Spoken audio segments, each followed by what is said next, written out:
चंद्र केतु युति। हम इसके ज्योतिषीय और मनोवैज्ञानिक पहलुओं को बिल्कुल निष्पक्ष रूप से समझेंगे।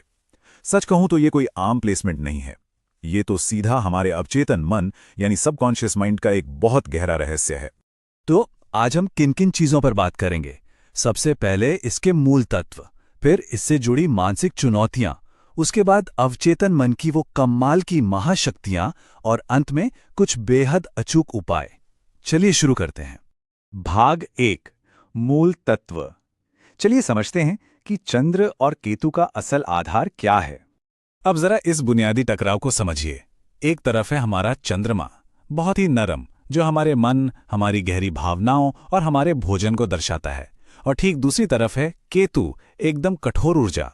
यह अलगाव, आध्यात्मिकता और चीजों को काटने या तोड़ने का प्रतीक है। केतु को ना परम मुक्ति और अंतिम जीत के झंडे के रूप में भी देखा जाता है।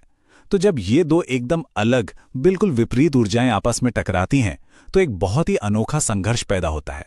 स्थिर और अस्थिर मन का ये अंतर सच में बहुत दिलचस्प है। देखिए, एक स्थिर मन वाले लोग एक ही जगह पर टिककर शांति पाते हैं, जैसे कोई साधु या संत। लेकिन इस युति वाले लोगों का चंद्रमा अक्सर बहुत अस्थिर होता है, हाइपर एक्टिव। ऐसे लोगों को लगातार यात्रा करने में बहुत राहत मिलती है। मतलब शायद यही वजह है कि इस ऊर्जा वाले लोग आपको शोरगुल वाले एयरपोर्ट्स पर या लंबी यात्राओं में एकदम खुश और शांत नजर आएंगे। यात्रा करना ही उनके लिए एक तरह का नेचुरल उपाय बन जाता है। आगे बढ़ते हैं भाग 2 की तरफ, मानसिक चुनौतियां और कैसे ये एक डोमिनोज इफेक्ट बनाती हैं।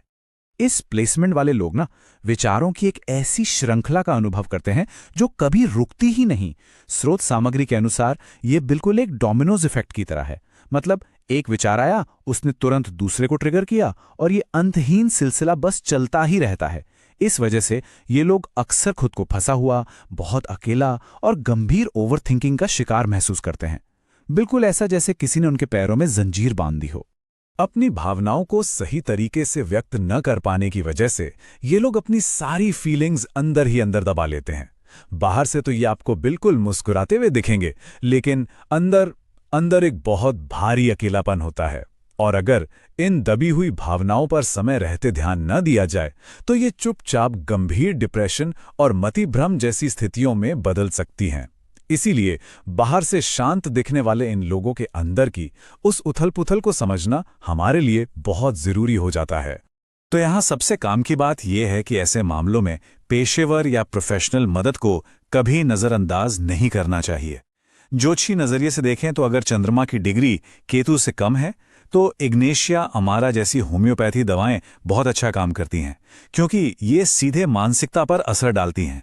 लेकिन अगर केतु की डिग्री कम है तो फिर सबसे पहले नेचर थेरेपी यानी प्रकृति चिकित्सा का सहारा लेना चाहिए। अब आते हैं भाग 3 पर, अवचेतन मन, जो असल में इनकी एक छिपी हुई महाशक्ति है। अब ये वाकई कमाल की बात है। इस युति वाले लोगों के पास कुदरती रूप से एक इनबिल्ट एंटीना होता है। इनका सिक्स सेंस इतना तेज होता है कि किसी कमरे में घुसते ही ये वहां की वाइब पकड़ लेते हैं। सामने वाले के असली इरादे क्या हैं ये तुरंत भांप जाते हैं। और तो और ये एक ही कमरे में मौजूद अलग अलग तरह की गंध को भी पहचान सकते हैं, जो हम और आप शायद बिल्कुल नोटिस भी ना करें। सबसे बड़ी बात, ये दूसरों के लिए बहुत ही शानदार और नेचुरल मेंटल हीलर साबित होते हैं। एक बहुत ही सटीक बात कही गई है कि जब आपका क्यों स्पष्ट हो तो कैसे अपने आप आसान हो जाता है। अगर ये लोग अपने किसी भी काम के पीछे के उस शुरुआती सकारात्मक इरादे को, अपने उस क्यों को पकड़कर रख लेना, तो इनका हाइपर एक्टिव अवचेतन मन पूरी कमान अपने हाथों में ले लेता है। फिर इन्हें शारीरिक रूप से बहुत ज्यादा मेहनत करने की जरूरत ही नहीं पड़ती। इनका वो जुनून ही इन्हें मंजिल तक ले जाता है। और इसमें लिखना इनका सबसे बड़ा हथियार है। मैनिफेस्टेशन की इस तकनीक को देखिए। सबसे पहले अपने गोल एकदम स्पष्ट तय करें और फिर उन्हें रोजाना एक डायरी में लिखें। डायरी में अपने लक्ष्यों को बार बार लिखना सीधे उनके उस हाइपर एक्टिव सबकॉन्शियस माइंड को प्रोग्राम करता है।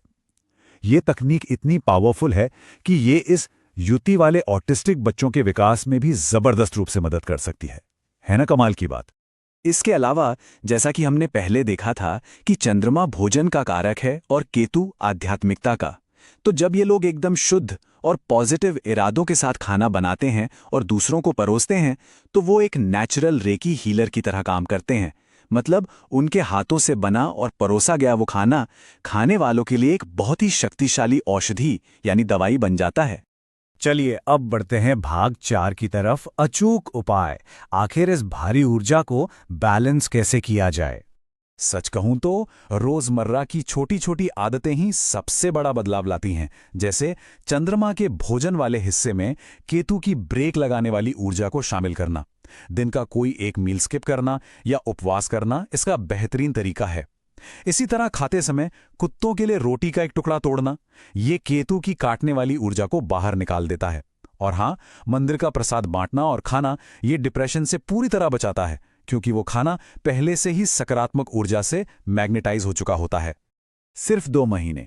जी हाँ, स्रोत बताते हैं कि पूर्णिमा की चांदनी में नियमित रूप से टहलना और अगले 2 महीने तक चांदी के गिलास से पानी पीना, ये इतनी आसान सी चीजें इनके शरीर, इनकी नींद के चक्र और मानसिक स्वास्थ्य को बहुत ही गहराई से संतुलित कर सकती हैं। ये एकदम नेचुरल और बहुत ही आसान उपाय है। अब जो लोग रात में मति भ्रम, बुरे सपनों या नींद न आने की समस्या से जूझ रहे हैं, उनके लिए भी एक बहुत ही अचूक उपाय है। रात को सोते समय हेडफोन लगाकर नवकार मंत्र सुनना। ये इनके अति सक्रिय अवचेतन मन को तुरंत शांत करता है, उसे गहराई से आराम देता है, जिससे बहुत ही शांतिपूर्ण नींद आती है। अगर हम पैतृक और आध्यात्मिक उपायों की बात करें तो इनमें किसी ज्योतिर्लिंग मंदिर के दर्शन करना, खास तौर पर अपने नाना जी के साथ यात्रा करना, कुल देवी या काल भैरव के मंदिर में मत्था टेकना और गरीबों को भोजन दान करना शामिल है। नाना जी के साथ किए गए ये खास उपाय उस व्यक्ति के जीवन के उद्देश्य को मजबूती से जोड़ते हैं और किसी भी तरह की नकारात्मक ऊर्जा को पूरी तरह बेअसर कर देते हैं। यहाँ स्रोत सामग्री में एक बहुत ही गंभीर और हैरान करने वाली चेतावनी भी दी गई है। इस प्लेसमेंट वाले लोगों को कभी भी गहरा भावनात्मक दर्द नहीं देना चाहिए, उन्हें कभी रुलाना नहीं चाहिए, खासकर तब जब इनकी इस युति पर बृहस्पति की दृष्टि हो।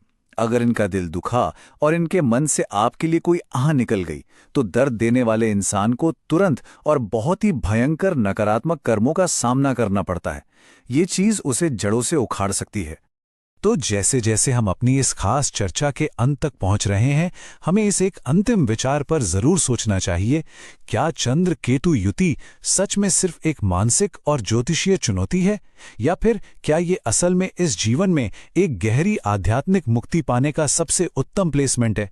ये एक ऐसा सवाल है जो हमें इंसान के अवचेतन मन की असीम ताकत पर फिर से सोचने के लिए मजबूर कर देता है।